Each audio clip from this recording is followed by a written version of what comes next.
آج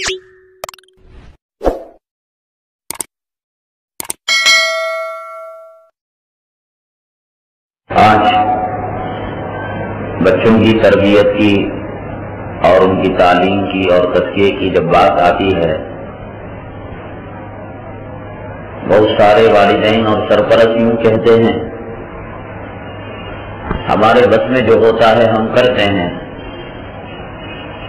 اور اس کے آگے اللہ مالک ہے، ان کی تقدیر کو بنانے والا، ان کے مقدر کو بنانے والا اللہ مالک ہے۔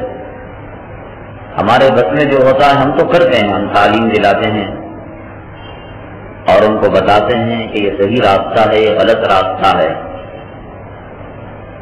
حقیقت میں ایک بہت بڑا دھوکہ ہے والدین کے ساتھ اور بچوں کے سرپرست کے ساتھ۔ یہ تو ایسے ہی ہے کہ جیسے مؤذن اذان دے دیتا ہے،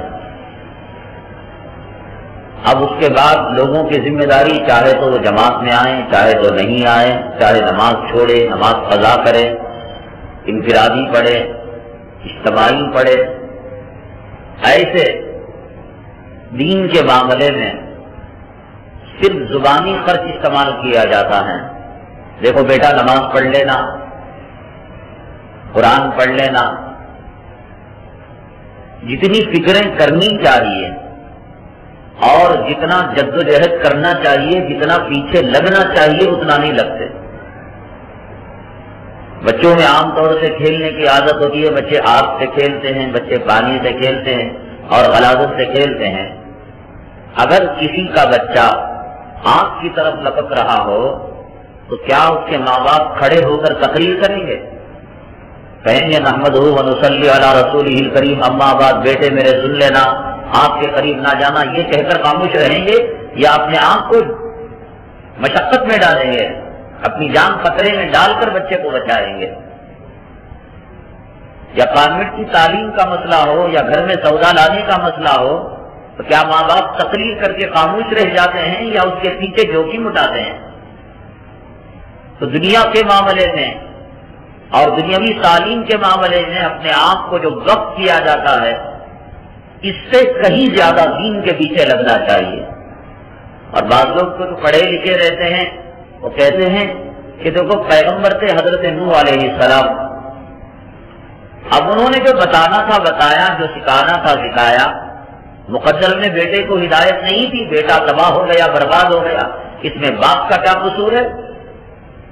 لیکن حضرت نوح علیہ السلام نے جو محنتیں کی اور جو مشقتیں کی، جو قربانیاں دی،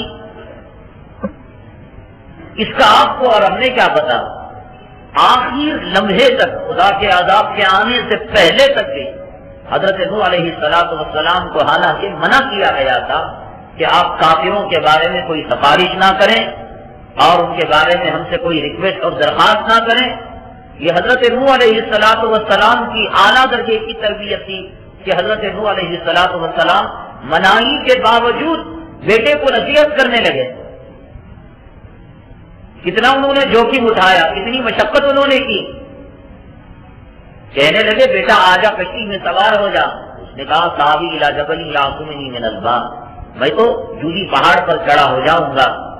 اس کے بعد اللہ تبارک تعالیٰ نے حضرت نوح علیہ السلام سے مواخذہ فرمایا۔ اللہ تعالیٰ نے پوچھا قال یا نوح انہ لیس من اہلک انہ عمل غیر صالح ولا تسألنی ما لیس لک بہ علم انی اعظک ان تکون من الجاہلین۔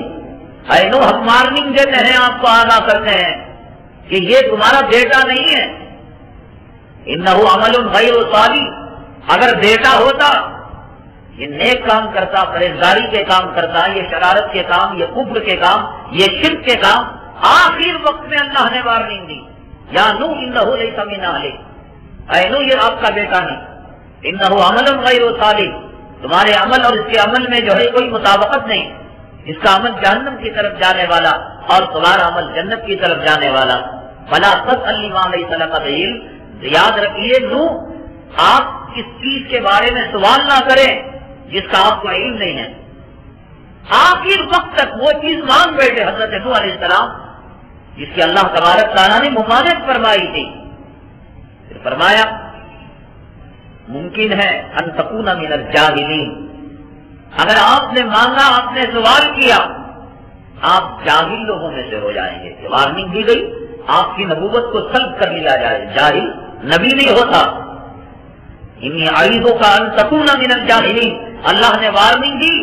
اگر آپ نے آئندہ بیٹے کے بارے میں کوئی کوشچن کیا، کوئی سوال کیا، ان کی تربیت کی کوئی بات کی اور ان کو بچا کر اپنی کشتی میں سوار کرنے کی کوئی بات کی، اللہ نے کہا اعیذک، میں آپ کو نصیحت کرتا ہوں ان تکون من الجاہلین، کہ ایسا نہ ہو وہ چیز مانگ کر آپ جاہلوں میں سے ہو جائیں.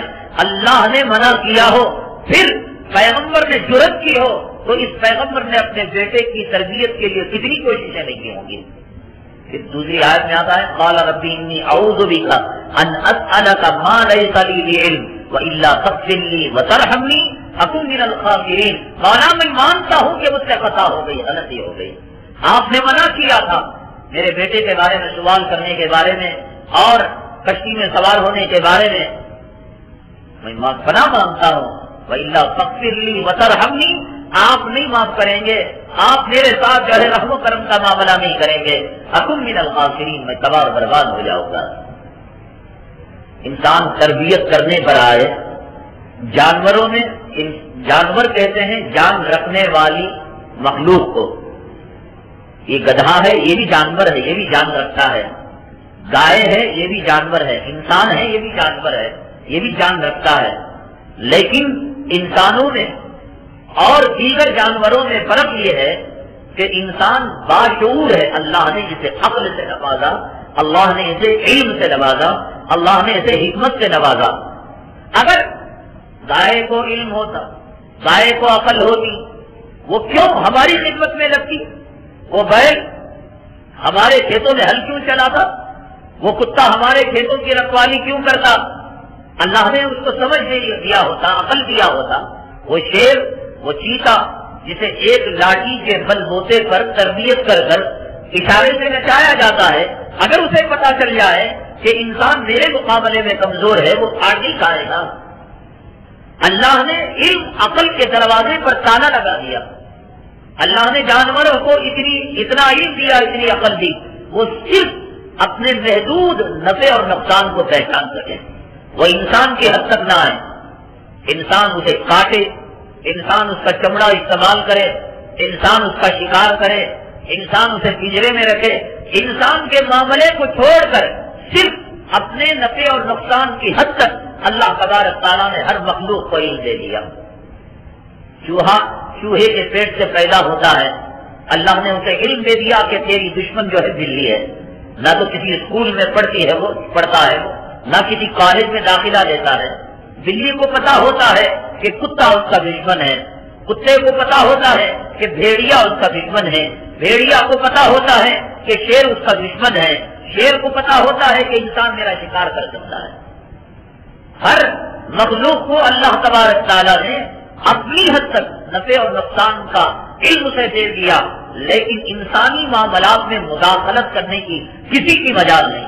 رات میں سو رہا ہے گھوڑا، اچانک جنگ کا میدان قائم ہو گیا، آپ گھوڑے کو جگائیے اور گھوڑے پر بیٹھیے، ہتھیار لے کر چلے جائیے. عقل ہوتی تو وہ نہیں کہتا، زبان ہوتی تو نہیں کہتا ارے یار میں چلا جاؤں گا، کیوں مرنا، مجھے کیوں مرواتا ہے، تو شکست کھا جا، مجھے میرے بچوں کو یتیم کیوں کرتا ہے. اللہ تبارک تعالیٰ نے انہیں بے عقل اسی لیے رکھا کہ انسان ان کو استعمال کر سکے. انسان جب بے عقل بے علم جانوروں کی تربیت کر سکتا ہے اور انہیں اپنی زبان سکھا سکتا ہے. کیا طوطا انسان کی بولی نہیں بولتا؟ کیا مینا انسان کی بولی نہیں بولتا؟ کیا جنگل کے درندے جو آبادیوں کو ختم کرنے والے ہیں انسان کے ایک اشارے پر کھڑے نہیں ہوتے؟ کیا انسان کے ایک اشارے پر بیٹھتے نہیں؟ جب انسان تربیت کرنے پر آئے جنگل کے درندوں کی تربیت کر سکتا ہے اور تربیت کرنے پر آئے طوطا مینا کی تربیت کر سکتا ہے، تو اس کی بیوی کے پیٹ سے جو پیدا ہوئے، اس کی کوکھ سے پیدا ہونے والی نسلوں کی انسان کیا تربیت نہیں کر سکتا؟ یہ خواہ کا عذر ہے. لوگ کہتے ہیں کہ صاحب زمانہ خراب ہو گیا، آج کی اولاد ماں باپ کی بات نہیں مانتی. یہ عذر قیامت کے دن نہیں چلے گا. اللہ نے کلام پاک میں اصول بنایا ہے، لا یکلف اللہ نفسا الا وسعها. اللہ تبارک تعالیٰ انسان کو اتنی ہی جو ہے اللہ تعالیٰ مکلف کرتے ہیں جتنا کہ اس میں طاقت ہے اور طاقت ہے. اگر ماں باپ کو اولاد کی تربیت کرنے کا حق نہیں ہوتا اور نہیں کر سکتے تو قیامت کے دن اللہ تبارک تعالیٰ یہ سوال و جواب ہی نہیں رکھتے۔ ایک کسان جب جو ہے اپنی زمین کے اندر کوئی فصل بوتا ہے، خود رو پودے اگ جاتے ہیں، جنگلی درخت اگ جاتے ہیں، کسان اس کی کٹائی کرتا ہے، اپنے فصل کی حفاظت کرتا ہے۔ انسان کو ہر میدان میں علم ہے، عقل ہے، سمجھ ہے۔ ایک اولاد کا معاملہ ہے کہ اس معاملے میں آ کر ماں بھی ہار جاتی ہے، باپ بھی ہار جاتا ہے۔ اور جیسے کہ میں نے کہا، ایک مخلوط سوسائٹی میں اور ایک مخلوط سماج میں، ایک ملے جلے معاشرے میں رہنے کی وجہ سے ہم وہی کام کرتے چلے آ رہے ہیں جو ہندوستان کے اور باشندے کافر، مشرک، یہودی، عیسائی یہ کر رہے ہیں، بغیر کسی شعور کے، بغیر کسی احساس کے ہم وہ کام کرتے چلے آ رہے ہیں۔ وہ کیا کرتے ہیں؟ بچہ بیمار ہوا، ڈاکٹر کے پاس لے گئے تو ہم بھی لے گئے۔ وہ کیا کرتے ہیں؟ کھانا ٹھوس کر کھلاتے ہیں اور یہ سمجھتے ہیں جتنا اس کے پیٹ میں روٹیاں چلی جائیں گی، گوشت چلا جائے گا، یہ بہادر بن جائے گا، یہ نوجوان بن جائے گا، طاقتور بن جائے گا، یہ قوم کو فتح کر لے گا، یہ اسلام کا جھنڈا لہرائے۔ یہی ماں ساری دنیا کی مائیں کرتی ہیں، مسلمان کی ماں یہ کام کر رہی ہے۔ ساری دنیا کے باپ کھلونے لا کر دے رہے ہیں، مسلمان کھلونے لا کر دے رہا ہے۔ یہ اتنے حدیث سے نہیں سیکھا، یہ اتنے قرآن سے نہیں سیکھا، یہ کبھی کسی سے پوچھا نہیں۔ بچے 1 سال کی عمر تک جو کام کرنا ہے وہ کرتے ہیں، ماں باپ اس کے ساتھ وہی کام کرتے ہیں۔ 5 سال کی عمر تک جو کام کرنا ہے، ماں باپ اس کے ساتھ وہی رویہ برتتے ہیں۔ جوان ہونے کے بعد جو کام کرنا ہے، ماں باپ اس کے ساتھ دنیا والے جو کام کرتے ہیں وہی کام کرتے ہیں۔ کیا فرق رہ جاتا ہے ایک مسلمان کے اندر، ایک غیر مسلم کے اندر؟ کافر کی تربیت میں اور مسلمان کی تربیت میں کیا کوئی فرق نہیں ہے؟ کیا کوئی تمیز نہیں ہے؟ اسی طرح سینکڑوں چیزیں، تجارت کا معاملہ، زمینوں کی خریداری کا معاملہ، کپڑوں کی خریداری کا معاملہ، سواریوں کی خریداری کا معاملہ، سب ایسے دنیا میں بھاؤ ہے، بازار ہے اور معاملہ ہے، ایسے مسلمان کر رہا ہے۔ اور اسی طرح شادی بیاہ کے معاملے کے اندر بھی ساری دنیا کے لوگ جو کرتے ہیں، پہلے بداوت کو پکڑتے ہیں، ایک اچھے تگڑے رشوت خور، سود خور، کمانے والے، اور جس کی اماں مر گئی ہو، باپ مر گیا ہو، جس کے بھائی بہن کمزور ہو، ایسے ایک ہٹے کٹے نوجوان کا شکار کرتے ہیں۔ یہ دنیا والے کرتے ہیں، مسلمان بھی یہ نہیں کر رہا ہے۔ اور لڑکی والے کمانے والے کو دیکھتے ہیں اور لڑکے والے دیکھتے ہیں کہ ایسی عورت آئے جو عورت ہماری عزت بنے، ہماری نام بنے، ہماری سوسائٹی کا مسئلہ بنے، جو چلے ساری دنیا کے زانی اس کی طرف نگاہ اٹھا کر دیکھیں، جو ہے معاشرت کرے تو ایک قابل فخر کارنامہ ہو۔ یہاں سوچنے کا یہ انداز اور وہاں سوچنے کا وہ انداز، پھر اولاد کیوں کر کوئی محمد بن قاسم پیدا ہوگی، پھر اولاد کوئی سلطان صلاح الدین ایوبی جیسے کیسے پیدا ہوگی۔ یہاں بھی سوچنے کا انداز غلط ہے اور وہاں بھی سوچنے کا انداز غلط ہے۔ دونوں طرف لڑکے والے بھی لڑکیوں کا جو معیار ہے انہوں نے بالکل غلط معیار بنا لیا ہے، لڑکی والے بھی لڑکے کے انتخاب کا جو معیار ہے بالکل گھٹیا قسم کا، ادھر دولت ہی دولت، کمانا ہی کمانا، اور ادھر فلموں کی چھاپ، ڈرامے کی چھاپ، ہیروئن کی چھاپ۔ ایسے معلوم ہو کہ خاندان میں کسی کی موتا ہو جائے اور اس کی جورو جائے تو سارے لوگ اس کی طرف نگاہ اٹھا کر دیکھیں اور کہیں فلاں فلم میں کام کرنے والی حرام زادی کی طرح یہ عورت ہے، فلاں فلم میں کام کرنے والی رنڈی کی طرح یہ عورت ہے۔ ادھر یہ سوچ لڑکیوں کے تعلق سے، اور ادھر عمر 35 سال ہو گئی اور ڈگریوں پر ڈگریوں کے انبار لگ گئے، غریب یہاں پر شادی کرنے کے لیے جو ہے مر رہا ہے۔ نہیں، تیرے چہرے پر داڑھی ہے، تیری کمائی کم ہے، تیری آمدنی کم ہے، تیرا مکان ذاتی نہیں ہے، تیرے باپ کی کوئی پراپرٹی نہیں ہے، تیرا خاص کوئی بزنس نہیں، اس بات پر بزنس کرتا ہے۔ کیا نبی نے یہ معیار امت کو دیا تھا کہ تم ایک حرام خور کے اپنی لڑکی حوالے کر دو، رشوت خور کے حوالے کر دو؟ نبی نے یہ معیار دیا تھا کہ لڑکی دیتے وقت دیکھو کہ اس کا ذاتی مکان ہے یا کرائے کا مکان ہے۔ کون دیکھتا ہے تقوی کو، کون دیکھتا ہے پرہیزگاری کو؟ اور جو ذلیل قسم کے لوگ اب بھگت رہے ہیں، جنہوں نے محبت میں شادی کر لی کسی رنڈی نما لڑکی سے، کم سے کم اب تو عبرت بھی حاصل کرتے کہ جو گناہ کی سزا میں بھگت رہا ہوں کم سے کم میری اولاد وہ سزا نہ بھگتے. وہی سوچ اپنی گناہ کرنے کے بعد ساری زندگی اجیرت بن گئی، عذاب بن گئی. کیسے عذاب بن گئی؟ اللہ تبارک تعالیٰ نے کلام پاک میں شادی کا جو قاعدہ بیان فرمایا. اب تو شادی شدہ جوڑے اپنی شادی کی ڈکشنری لے کر ڈھونڈے وہ چیز نہیں ملتی جو اللہ نے کلام پاک میں شادی کا جو مقصد بیان کیا. ایک افسانہ معلوم ہوتا ہے، جیسے خواجہ اجمیری رحمت اللہ علیہ نے ایک پنڈت کے خلاف اپنے چپل کو حکم دیا، چڑھاوے کو حکم دیا، ہوا میں اڑا. ایک افسانہ ہے اس لیے کہ ہمارے جسموں پر بیٹھنے والا مچھر ہٹتا نہیں، اور خواجہ اجمیری رحمت اللہ علیہ کا چڑھاوا اڑنے لگا اور جا کر پنڈت کے سر پر پھٹنے لگا. جیسے وہ افسانہ اللہ نے شادی کی جو باتیں کلام پاک میں بیان فرمائی، جناب محمد رسول اللہ صلی اللہ علیہ وسلم نے شادی کے جو رزلٹ اور شادی کے جو نتیجے بیان فرمائے، ایک چیز آج شادی شدہ جوڑے میں نہیں ملتی. وَمِنْ آيَاتِهِ أَنْ خَلَقَ لَكُم مِّنْ أَنفُسِكُمْ أَزْوَاجًا لِتَسْكُنُوا إِلَيْهَا وَجَعَلَ بَيْنَكُمْ مَوَدَّةً وَرَحْمَةً. اللہ نے کہا تو اللہ کی نشانیوں میں سے یہ ہے اللہ نے تم ہی میں سے تمہارے جوڑوں کو پیدا کیا اور تمہارا جوڑا بنایا، اور جوڑا بنانے کے بعد تم دیکھو گے کہ تمہاری زندگی میں سکون آ گیا ہوگا. اب تو لوگوں نے لطیفے بنائے ہیں، اخبارات میں کالموں میں لطیفے آتے ہیں. ایک شادی شدہ عورت کی پہچان یہ ہے کہ اگر وہ ہندو ہو تو وہ سندور وہ ماتھے میں وہ جو ہے وہ مانگ کے اندر جو ہے سندور ڈالتی ہے، وہ کلر کا جو ہے کچھ کیمیکل استعمال کرتی ہے. اور اگر مسلمان عورت وہ لچھا استعمال کرتی ہے تو لطیفے کے طور پر لوگ کہتے ہیں مرد کی پہچان کیا ہے کہ مرد شادی شدہ. تو جواب میں یہ کہا جاتا ہے جس مرد کے چہرے پر پریشانی ہو اور چہرے پر جھریاں ہو اور پسینے سے شراب ہو. قرآن نے کہا لِتَسْكُنُوا إِلَيْهَا، شادی کے بعد پوری پریشانیاں ختم. اور آج یار لوگ کہتے ہیں کہ شادی کا مطلب پریشانی، یار لوگ کہتے ہیں شادی کا مطلب مصیبت. کتنے لوگ ہیں زنا کر کے اپنی زندگی ختم کر رہے ہیں اور شادی کے نام سے کام رہے ہیں. ان حرامی شادی شدہ جوڑوں کو دیکھ کر، ان جوڑوں کے غلاموں کو دیکھ کر کہ کہیں شادی کے بعد ایسی ہی غلامی ہمیں بھی نہ کرنی پڑے. ہزاروں نوجوان عمریں ہو چکی ہیں، زنا میں ملوث ہیں. انہوں نے یہ سمجھ لیا کہ شادی کا مطلب شاید یہ ہوگا کہ شادی کے بعد مصیبت آئے گی. اللہ جھوٹا ہے جو اللہ نے کہا وَمِنْ آيَاتِهِ أَنْ خَلَقَ لَكُم مِّنْ أَنفُسِكُمْ أَزْوَاجًا لِتَسْكُنُوا إِلَيْهَا. ہم نے تمہیں میں سے تمہارے جوڑے پیدا کیے اور یہ جوڑے اس لیے پیدا کیے کہ ان سے سکون ملتا ہے. کہاں ہے سکون؟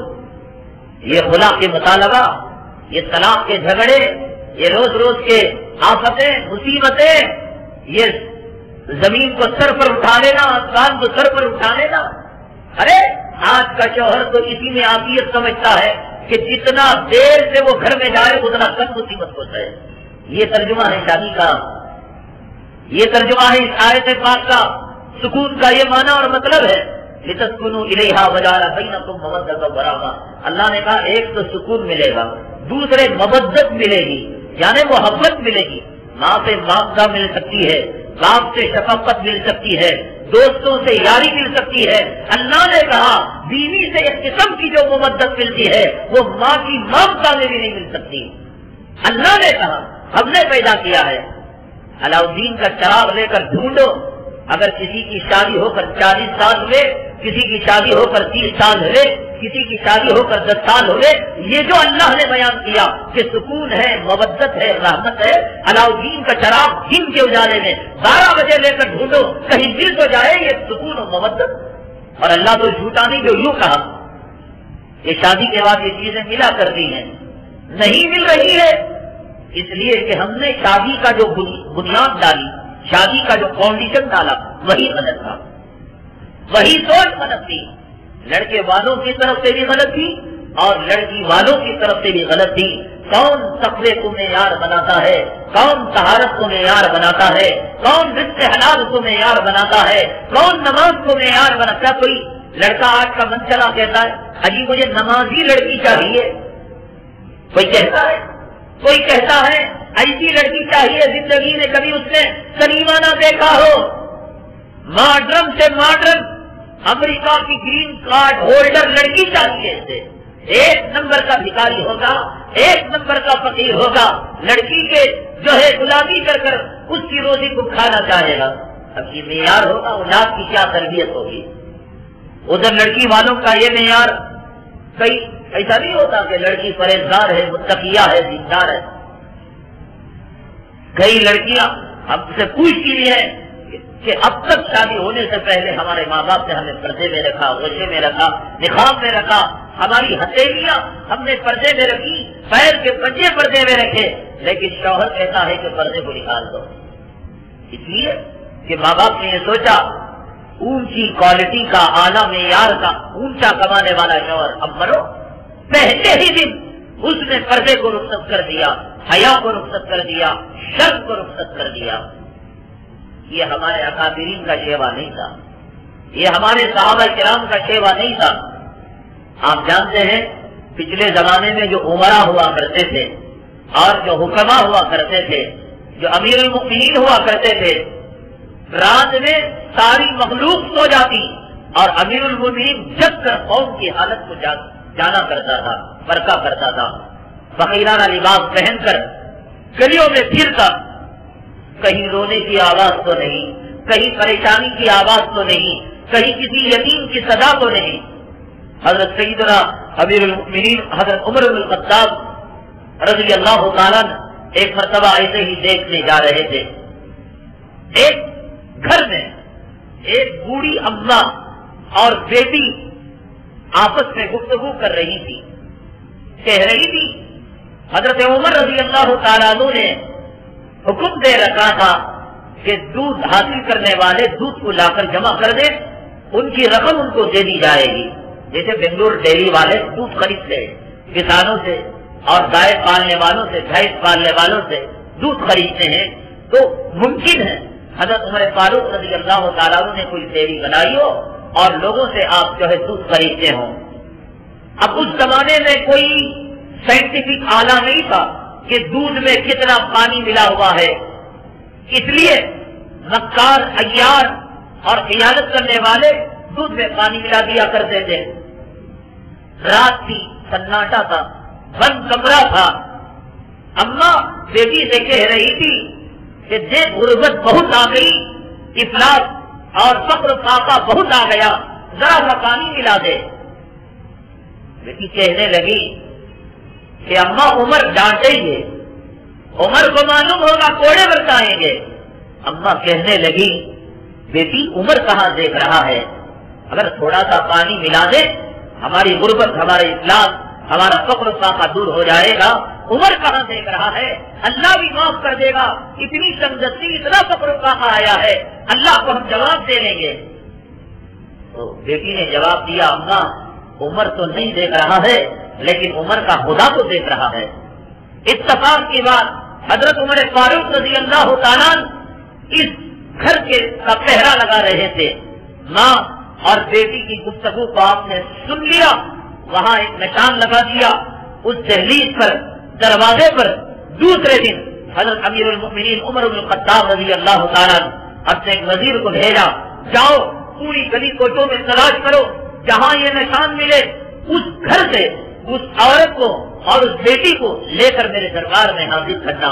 اب بڑھیا حاضر ہوئی اور بیٹی حاضر ہوئی، دونوں کب کپا رہے ہیں، خدا جانے رات کی گفتگو کو عمر نے سن لیا ہوگا، خدا جانے کتنے کوڑے آج ہمارے پیٹ پر برسیں گے، اگرچہ کہ ہم نے پانی نہیں ملایا تھا بیٹی کے کہنے پر، لیکن عمر کو ہماری خیانت کا علم ہو گیا، ہماری بددیانتی کا علم ہو گیا۔ حضرت عمر فاروق رضی اللہ تعالیٰ نے فرمایا بڑھیا آج میں تم سے رشتہ مانگنے والا ہوں، آج تمہیں عزت ملنے والی ہے، کیا تم اس کے لیے جو ہے مناسب سمجھتے ہو کہ میرے بیٹے عاصم کا نکاح تمہاری بیٹی کے ساتھ ہو جائے؟ ایک خیانت کو دیکھا تھا، ایک سچائی کو دیکھا تھا۔ حضرت عمر بن الخطاب امیر المؤمنین ہے، آپ کا بیٹا شہزادہ ہے، دنیا کے امیروں کے رشتے، دنیا کی شہزادیوں کے رشتے، دنیا کے کروڑپتیوں کی بیٹیوں کے رشتے حضرت عمر فاروق رضی اللہ تعالیٰ عنہ کے گھر بیٹھے آ سکتے تھے، لیکن حضرت عمر فاروق رضی اللہ تعالیٰ عنہ نے معیار جو بنایا، نہ دولت کو بنایا، نہ روپیے کو بنایا، نہ پیسے کو بنایا، کہا کہ رات کی تنہائی میں خدا سے ڈرنے والی اگر یہ لڑکی اتنی ہے تو اس سے بڑھ کر میری بہو اور کوئی نہیں بن سکتی۔ بڑھیا بھی خوش ہو گئی، کہا کہ عمر یہ میری سعادت ہوگی، یہ میری خوش نصیبی ہوگی کہ میری بیٹی بیاہ کی جائے آپ کے دولت گدے میں، اور حضرت عاصم کا نکاح اسی بیٹی کے ساتھ کر دیا گیا۔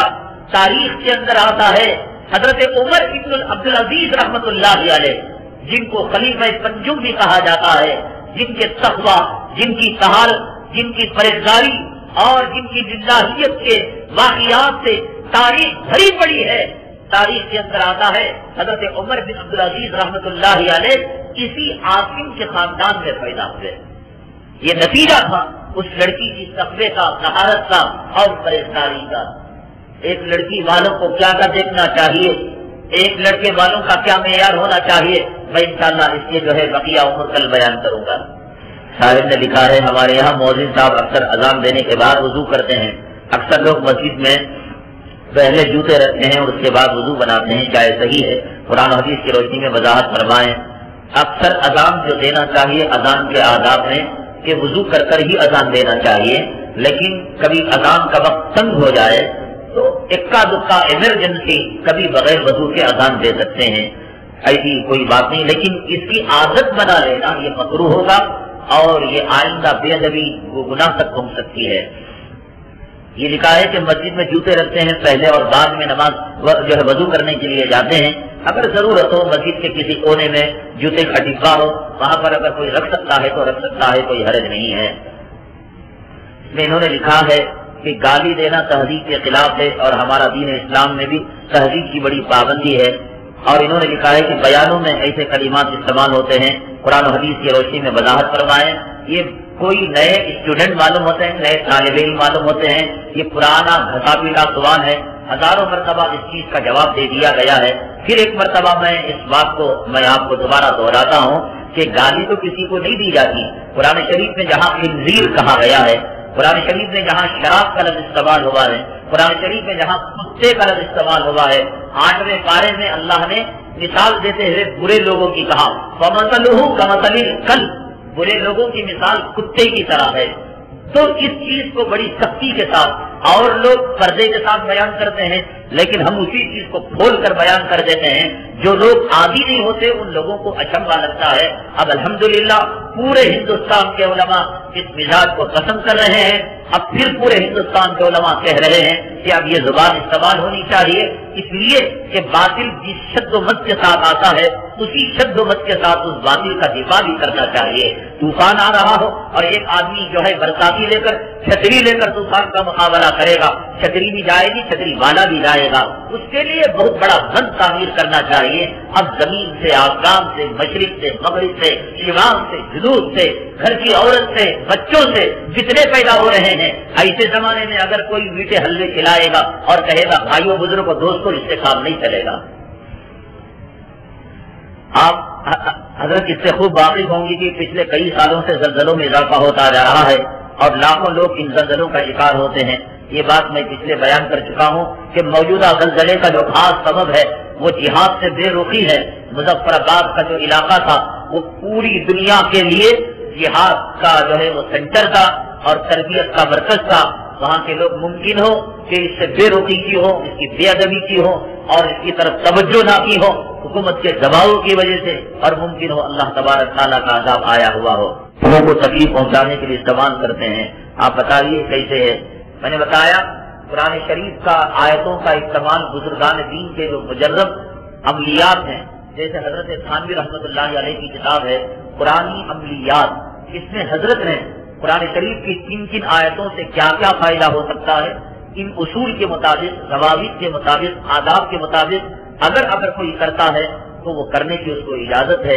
ہاں کسی کو نقصان پہنچانے کے لیے یہ قرآن کا استعمال ہو ہی نہیں سکتا، اگر وہ کرے گا تو خود کو نقصان ہوگا، دوسروں کو نقصان نہیں پہنچے گا۔ کھانا یا پانی پیے بغیر روزہ رکھ سکتے ہیں یا نہیں؟ مطلب یہ پوچھنا چاہتے ہیں کہ سحری کیا نہیں اور روزہ رکھ سکتے ہیں یا نہیں؟ جان بوجھ کر ایسا کرنا مکروہ ہے۔ سحری برکتن آدمی کو عادت نہ ہو، ایک نوالا ہی صحیح یا ایک گھونٹ چائے یا دودھ پی کر برکتن سحری کر لے، جان بوجھ کر بغیر سحری کے روزہ رکھنا مکروہ ہے۔ ہاں کسی آدمی نے الارم کو رکھا یا کسی کو جگانے کے لیے کہا، وہ جگایا نہیں یا الارم نہیں بجی یا غفلت میں سو گیا، اٹھ کر جو دیکھا تو اذان ہو رہی ہے، اب یہ بغیر سحری کے روزہ رکھ سکتا ہے۔ عورتوں کی قبروں پر حاضری جائز ہے یا ممنوع؟ حدیث پاک میں جناب محمد رسول اللہ صلی اللہ علیہ وسلم نے ان عورتوں پر لعنت فرمائی ہے جو عورت قبروں کی زیارت کرنے والی ہے۔ وہ قبر کسی بزرگ کی ہو، کسی ولی کی ہو، یا عرس کے موقع پر ہو یا غیر عرس کے موقع پر ہو، یا اپنے باپ کی ہو یا اپنے شوہر کی ہو، عورت اگر قبر کے پاس جاتی ہے زیارت کرنے کے لیے، اللہ کی لعنت کا طوق اس کے گلے کے اندر پڑ جاتا ہے۔ میں ایک دکان میں ملازمت کرتا ہوں اور جب میں اس سے فرض نمازوں کے لیے مہلت مانگتا ہوں وہ انکار کر دیتا ہے، وہ خود بھی نماز نہیں پڑھتا اور مجھے بھی اجازت نہیں دیتا۔ اس حالت میں مجھے کیا کرنا چاہیے؟ اس کا ذمہ دار کون ہے؟ آپ اگر ان سے نماز کے وقت مانگتے ہیں اور وہ اجازت نہیں دیتا ہے، پہلی فرصت میں آپ کسی دوسرے کام کی تلاش کریں اور کام ملنے تک یہاں اپنے کام کو جاری کریں، نماز کو آگے پیچھے کر نمازوں کو ادا کرتے رہیں، اللہ سے معافی مانگتے رہیں۔ جو ہی دوسرا کام آپ کو مل جائے گا، اس کو 3 نہیں 3000 طلاق دے کر آپ یہاں سے دفع ہو جائیں گے۔ لیکن ایسی جگہ پر کام کرنا جہاں ہمیشہ کے لیے نماز چھوٹتی ہو یا بالخصوص جمعہ کی نماز چھوٹتی ہو، ایک مسلمان کے لیے اجازت نہیں ہے۔ حدیث پاک میں جناب محمد رسول اللہ صلی اللہ علیہ وسلم نے ارشاد فرمایا، جس نے جان بوجھ کر 3 جمعہ پر چھوڑا، اللہ تعالیٰ اس کے دل پر تھپا لگا دیتے ہیں، مہر لگا دیتے ہیں۔ اور جب ایک مرتبہ مہر لگ جاتی ہے، نہ قرآن کی بات سمجھ میں آئے گی، نہ حدیث کی بات سمجھ میں آئے گی، نہ ولیوں کی بات سمجھ میں آئے گی۔ اکثر خواتین جماعت کے ساتھ نماز پڑھنے کے لیے آتی ہیں، ان کو نماز پڑھنا نہیں آتا، کوئی الحمد کا سورہ امام کے ساتھ پڑھنے لگتی ہیں۔ بتا دیجیے کہ ہم کو کیا پڑھنا چاہیے اور کیا نہیں۔ یہ جو خواتین آتی ہیں، خواتین میں جو خواتین سیکھی ہوئی خواتین ہیں، جاننے والی جماعتوں میں گئی ہوئی، 10-15 منٹ پہلے آ جائیں، حلقے بنائیں، نماز کے آداب ان کو بتائے، مسجد کے آداب ان کو بتائے۔ احناف کے یہاں امام کے پیچھے مرد ہو یا عورت ہو، اگر وہ مقتدی بنتے ہیں تو امام کے پیچھے کچھ نہیں پڑھنا چاہیے۔ یہ عورتیں اگر الحمد کی صورت پڑھتے ہیں یا کوئی اور چیز پڑھنے لگتی ہیں، یہ ادب کے بھی خلاف ہے، یہ مسئلے کے بھی خلاف ہے۔ بار بار یہ خواتین یہ کام کریں گی تو ممکن ہے تمہاری نماز اللہ کے دربار میں قبول نہیں ہوگی۔ نماز میں بالکل خاموش کھڑے ہونا ہے، آپ کو کچھ نہیں پڑھنا ہے، ہاں رکوع میں پڑھنا ہے، سجدے میں پڑھنا ہے، التحیات پڑھنا ہے، قرات امام کے پیچھے نہیں کرنا ہے۔ تکبیر ختم ہونے سے پہلے ہی رکوع اور سجدے میں چلے جاتے ہیں۔ عورتیں بیچاری سال میں ایک مرتبہ آتی ہیں، لہذا ان کو جماعت کے احکامات معلوم نہیں، امامت اور اقتداء کے احکامات معلوم نہیں۔ اگر وہ کر بھی لیتی ہیں اور اصلاح کر لیتی ہیں تو انشاءاللہ اللہ تبارک تعالیٰ ان کو معاف کر دے گا۔ عورت تو عورت، کئی مرد حضرات ایسے ہیں جو امام کے رکوع جانے سے پہلے رکوع میں چلے جاتے ہیں اور امام کے سجدے میں جانے سے پہلے چلے جاتے ہیں۔ حدیث کے اندر بڑی سخت وعید بیان کی گئی ہے، سخت وعید۔ میں نے بتلایا بعض عمل دیکھنے میں بہت چھوٹے ہیں لیکن اللہ تعالیٰ کے یہاں بڑی سخت گرفت ہوتی ہے ان عملوں کے بارے میں۔ ان میں سے ایک عمل یہ بھی ہے، بارہا کہنے کے باوجود پاجامہ، پینٹ، لنگی جو تخنے سے نیچے لٹکاتا ہے، اللہ اس کے وضو کو بھی قبول نہیں کرتے، اس کی نماز کو بھی قبول نہیں کرتے۔ عمل بالکل چھوٹا، کوئی حیثیت نہیں ہے، لیکن اگر کوئی عمل کرتا ہے، ساری 20 رکعت تراویح بیکار، 4 رکعت فرض بیکار، 3 رکعت وتر بیکار، ساری نماز اکارت چلی گئی۔ اس لیے آپ نماز کے لیے مخصوص جوڑا رکھیے، جو جوڑا آپ کا جو پینٹ ہو یا پاجامہ ہو یا لنگی ہو، آپ تخنے سے اوپر پہنے۔ عورتیں یاد رکھیں یا مرد یاد رکھیں، نماز کے اندر امام سے پہلے رکوع کرنا، سجدہ کرنا دیکھنے میں ایک معمولی عمل ہے لیکن اتنا خطرناک گھنونا جرم ہے۔ حدیث پاک میں آتا ہے، جناب محمد رسول اللہ صلی اللہ علیہ وسلم نے فرمایا، ممکن ہے اللہ تبارک تعالیٰ اس کے چہرے کو گدھے کے چہرے میں نہ بدل دے۔ بہت سخت وعید ہے۔ اور اسی طرح جو لوگ نماز میں ادھر ادھر دیکھتے رہتے ہیں، انسپیکشن کرنے لگتے ہیں، کون 2 رکعت کے بعد آیا، کون 4 رکعت کے بعد آیا، پہلی رکعت کتنی لمبی ہوئی، دوسری رکعت کتنی لمبی ہوئی، حدیث پاک میں بڑی سخت وعید بیان فرمائی، کہا گیا ممکن ہے اللہ تبارک تعالیٰ تمہارے آنکھوں کی بینائی کو چھین لے گا، اللہ تمہیں اندھا بنا دے گا، ممکن ہے تمہاری بصارت کو چھین لے گا۔ یا لوگ نماز جنازہ میں کیا کرتے ہیں، امام اللہ اکبر منڈی اتنی بڑی اوپر اٹھاتے ہیں آسمان کی طرف، نہ منڈی اٹھانا ہے نہ نگاہ کو اٹھانا ہے۔ نماز جنازہ بھی نماز ہے، اس کے بھی وہی آداب ہیں جو نماز کے آداب ہیں۔ اگر نماز جنازہ میں آپ اپنے چہرے کو آسمان کی طرف اٹھاتے ہیں یا نگاہ کو آسمان کی طرف اٹھاتے ہیں، یہ اتنا ہی بڑا جرم ہے جتنا کہ نماز کے اندر آپ جو ہے نگاہ کو اٹھاتے ہیں۔ اللہ اکبر امام جو کہتا ہے وہ یہ بتانے کے لیے پہلے اللہ اکبر پر ثنا ختم ہو گئی، دوسرے اللہ اکبر پر درود ختم ہو گیا، تیسرے اللہ اکبر پر جو ہے دعا ختم ہو گئی، چوتھے جو ہے سلام پھیرا جا رہا ہے۔ یہ بتانے کے لیے، فصل کرنے کے لیے پہلا اللہ اکبر تکبیر تحریمہ، اس کے بعد کا ہر اللہ اکبر پہلی دعا کے ختم کا اعلان ہے۔ نہ ہم اپنی منڈی کو اوپر اٹھانا ہے نہ نگاہ کو اٹھانا ہے، بلکہ پہلی چیز کو ختم کر کر دوسری چیز کو شروع کرنا ہے۔ اسی لیے ہماری مائیں اور بہنیں جو خواتین آئی ہوئی ہیں، اگر نماز پڑھنا ہے ادب کے ساتھ نماز پڑھیں، قانون کے ساتھ نماز پڑھیں، اصول کے ساتھ نماز پڑھیں، اللہ آپ کی نماز کو قبول کرے گا۔ آپ تکبیر کے ختم ہونے سے پہلے رکوع میں چلی جائیں گی، سجدے میں چلی جائیں گی۔ حدیث کے اندر وہی بیان کی گئی، اللہ کے چہرے کو گدھے کا چہرہ نہ بنا دے۔ اگر کوئی کہے کہ صاحب ہم نے برسوں سے یہ نماز پڑھی، کبھی ہمارا چہرہ گدھے کی طرح نہیں ہوا، اللہ تعالیٰ اس امت کے لیے نبی کے صدقے میں کسی کے چہرے کو مست تو نہیں کرتے، لیکن اس کا چہرہ لوگوں کے دلوں میں اتنا ناپسندیدہ ہوتا ہے کہ ایک گدھے اور کتے کو پیار کریں گے لیکن اس چہرے کے بارے میں تھوتو ہوگی اور نفرت ہوگی۔ یہ بھی مطلب ہو سکتا ہے۔ اللہ تعالیٰ گدھے کا چہرہ بنانے کا مطلب، ایک محدث سے وہ حدیث جب یہ پڑھانے لگے تو انہوں نے شک کیا کہ انسان کا چہرہ گدھے کے چہرے میں کیسے بدل سکتا ہے۔ کچھ دنوں کے بعد نقاب ڈال کر آنے لگے۔ اب شاگرد استاد کے ادب میں، اکرام میں، احترام میں چپ باندھے ہوئے ہیں، خاموش ہیں، کوئی سوال ہی نہیں۔ 1 مہینہ ہوا، 2 مہینے ہوئے، کسی نے کہا حضرت یہ کیا؟ کب سے مردوں کا پردہ شروع ہو گیا؟ کب سے محدثوں کا برقع شروع ہو گیا؟ چھوڑو بھی، میرے اللہ کے درمیان راز ہے۔ اب یہ بچے تو بچے رہتے ہیں، شریر رہتے ہیں، طلبا کے اندر مزاج کی شرارت رہتی ہے۔ کہا کہ حضرت بتانا پڑے گا آپ کو۔ کہا کہ دیکھ لو، اب جو نقاب اٹھایا محدث صاحب نے، چہرہ گدھے کا ہو گیا۔ طلبا کہنے لگے حضرت آپ حدیث پڑھانے والے، اللہ نے یہ معاملہ کیوں کیا؟ کہنے لگے جب اس حدیث پر پہنچا تو میرے دل میں شبہ ہوا کہ آخر خدا انسان کے چہرے کو کہیں گدھے کا چہرہ بنائے گا، تو اللہ نے میرا چہرہ بنا کر بتا دیا کہ اگر میں بنانے پر آؤں تو محدث کا چہرہ بھی بگاڑ سکتا ہوں۔